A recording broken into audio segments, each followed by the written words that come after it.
Right, we're here at Osterly Close here in Loughborough, and what we've been doing is meeting with residents who have a problem in that they can't get their houses insulated because of the type of construction of the houses we have here on the estate. Why not? He said because you bought it. There are quite a lot of them, and means that the type of construction there is means they can't get a guarantee for the work.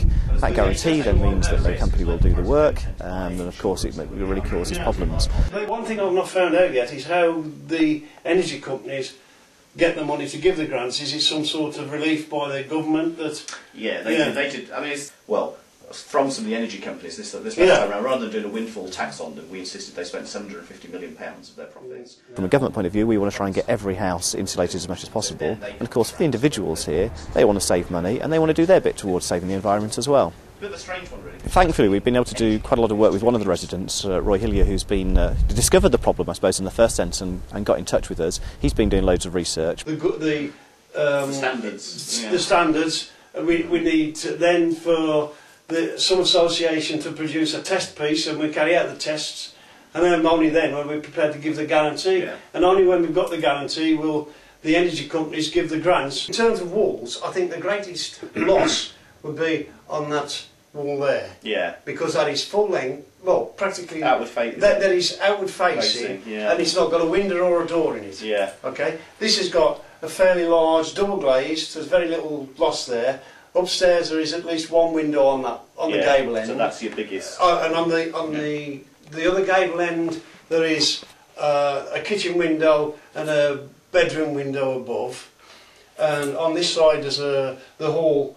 And we've just now had a conventional pitched roof put on with insulation in it, which puts more insulation, if you like, to this wall. So the biggest loss is probably in that wall, and I'd be more than happy for somebody to come and drill a few holes and establish with a camera where the piers are. Obviously they understand the complexities of the situation, they understand just the sort of problems we've got, but also, quite rightly, they're quite keen to get their houses insulated safely and with a guarantee.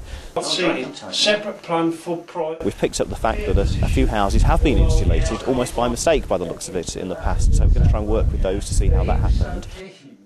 This could be part of a nugget of a much bigger national picture. There could be lots and lots of houses across the country who are in a similar position. I think we've probably estimated up to perhaps 750,000 houses that are of this non-traditional standard construction type. That's perfect timing. And I still haven't got my booklet telling me how to cough and sneeze. Don't you have? I've not No. it either. No. When you're waiting for stuff in the post. You know, I need to know how to cough and All the houses in the close around here are built of the same construction, where you've got a brick outer with single skin brick with piers along between them, and a gap of about, we think, about 7 or 8 inches, and then a board inside, a plasterboard on a wooden frame.